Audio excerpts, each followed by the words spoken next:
Imagine you wake up in the morning and you have a business idea that you saw in your dream and you're in love with it. Well, what do? I think that you have to act very quickly. You actually don't have all that much time.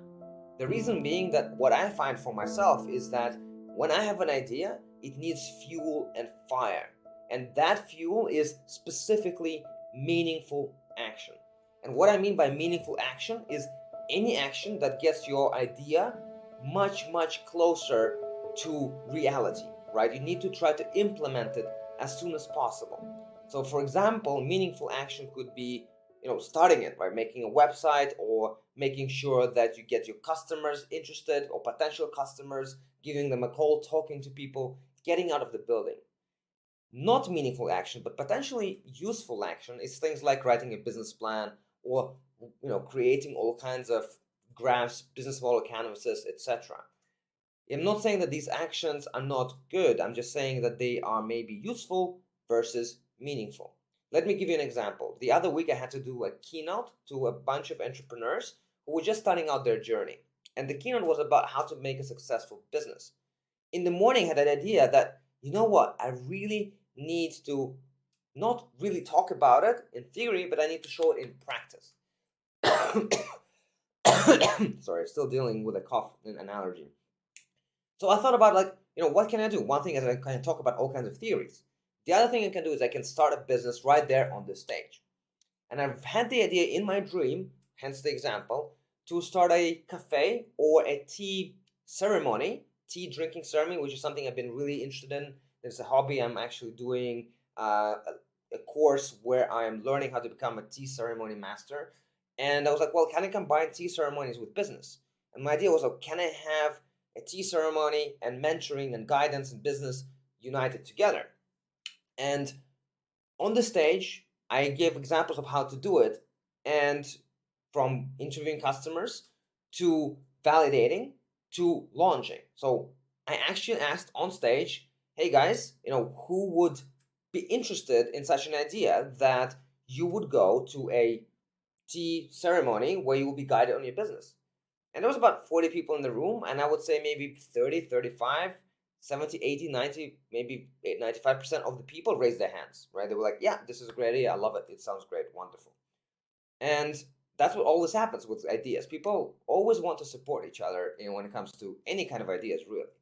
And then I said, well, you know what? Let's make it real. I have 5 spots. In 2 weeks, we're going to have a actual, tea ceremony. Are you in or out? And about 10, maybe 12 people raised their hands. I'm still in. I'm gonna do it. Right. I'm set. And I was like, well, how can I trust that? Right. So what I did next, slide, click, and on this slide was my bank account. And I said, well, if you really want to do it, I have 5 spots.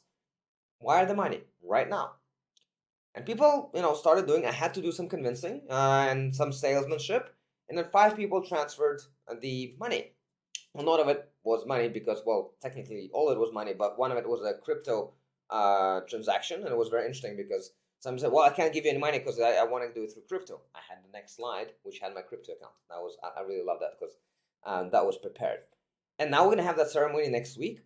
And the thing that I did here is that before doing that, I did nothing for the business, right? I didn't have a name. I didn't have a website. I didn't have anything. I wanted to think of what is the most meaningful action that I can take to validate this business. Talk to customers directly, offer it to customers, and take some money, right? As quickly as possible without anything intermediary in between. And why did I do it specifically so quickly, less than a day, 24 hours?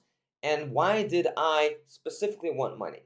Well, 2 things. One, again, ideas and fire, right? If you don't take meaningful action, I think ideas tend to die out. And I like note taking, and I was taking a lot of notes, but I also found out that when I take notes or write things about the ideas, I don't actually create ideas, and sometimes they get stuck in the notes, they're filed nicely, and that means I don't have to do anything about ideas subconsciously, and it kind of dwindles away.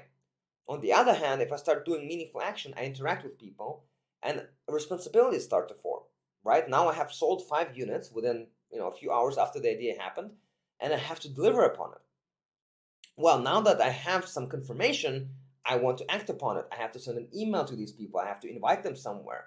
Well, now I have need a name. We brainstormed with my wife about it, and she came up with a beautiful name called Serenity. Pun Serenity, and I bought the domain serenity.cafe, made a website on card.co. Took me like 3 minutes to make the website template. Everything simple, no logos, no nothing, just text, a bit of copywriting. Boom, launch. Need to take payments, connect it to Stripe account. Within maybe an hour and a half, I had a functioning website with a Stripe account where I can take money, I can share it, I can tell people the story, and I can spread it.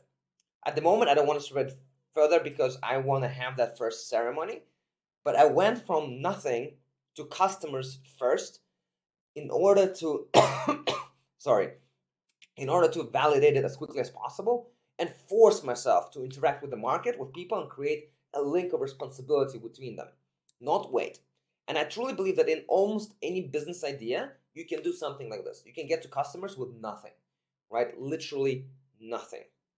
And if you don't believe that, challenge me. Come to my Discord, or well, most likely you are in my Discord because I'm making it for my Discord users, Jan specifically, who asked this question and inspired me to make the video. So I think it's super important to do things right away. And then you have action that is less meaningful. And I think it's a very, very tricky part because I spent like half of my energy, I would say, that week on this thing, which was very meaningful action, I find. But then I had this idea that, meaningful action is very important to me. I was thinking a lot about it. And I was like, okay, I'm going to go through all my tasks that I have in all my note-taking apps, which at the moment was Roam Research. And I want to make sure that I add a new category, meaningful action, and categorize my task and focus more on meaningful action now that I had this experience and I thought more about meaningful action. And when I started doing that, I realized that Roam Research is not quite the perfect tool that I thought it to be. Excuse me. And then I found Obsidian, which is a different tool for note-taking, and I love how both Roam and Obsidian, many similar apps, deal with how you take notes, using in a way how your brain thinks. And there are some subtle differences, but I really like the Obsidian approach. And then I spent basically like 2 days, or maybe even 3 days, of researching Obsidian, merging to Obsidian, setting up all my templates, setting up my workflows in Obsidian, reorganizing my notes, and doing a lot of work on how to optimize my note-taking, my to-do apps, and the way I choose tasks or things I want to work on. And this second part of the week was not meaningful action, right? It was very useful action, and I'm already getting a lot of benefits out of it. But at the same time, I have to ask myself the question, if I didn't do that and focus more on meaningful action, would I have, more subscribers on my Discord channel, right? Would I have made this video sooner? Would I have more clients in Serenity, right? Would I come up with new things? And the answer to that is probably yes. But at the same time, useful action is also important, and you have to find a balance, or I have to find balance between the two. And it's all about conscious effort and consciously figuring out what is meaningful and what is useful and what is, well, neither of the two, right? Which needs to be dropped, deleted, and ignored. And and this was the approach of basically creating a business from scratch, from nothing, into something. And I think a lot of people are afraid of taking that leap, either consciously or subconsciously. I work with a lot of startups, and I see how they are not taking meaningful action, even if they have like 50,000 euros of revenue every month coming in. They very often choose to still not take meaningful action by doing all kinds of things that are not leading to direct results. That said, a bit of a caveat, and I don't want to make this topic bigger than it should be, but one thing that is important is once you build companies, you have to be careful. Meaningful action is not always just going directly to the customer, because at some point you have to build an actual business and all the processes within it, and that also is meaningful action. But you have to figure out when is that action becomes meaningful. So the action itself and the task that you have, it can vary when it becomes meaningful. So if you do something early on, it can be meaningful, but if you do it way too late, it can be useful or useless. So you have to take into account what stage you're in to figure out if action is truly meaningful, useful, or useless. So I hope that helps you to think about how you think about ideas and how you clarify them and how you choose them and how you start working on them. Just my wish upon you is to take action right away whenever you have any idea. And it's not just about business ideas, but any ideas about improving your life, changing how you work, changing your habits. Right? It's if you delay it and you don't give it fuel, my feeling is, and my personal experience is, that these ideas tend to be left out and you never do them again. Thank you for watching. Thank you for listening. There is nothing really where you can subscribe and or do anything. I just want to make sure that you get some value, and hopefully you will find this useful. If you do, let me know. If you don't, let me know. In Discord is probably the best place where we can discuss these things, and I hope it gives you some questions so we can discuss them. I love questions and I love to help. So bring your questions, bring your business ideas that we can discuss, or challenges that you have, and we can discuss them and see how we can learn from this. Thank you. Ta-ta.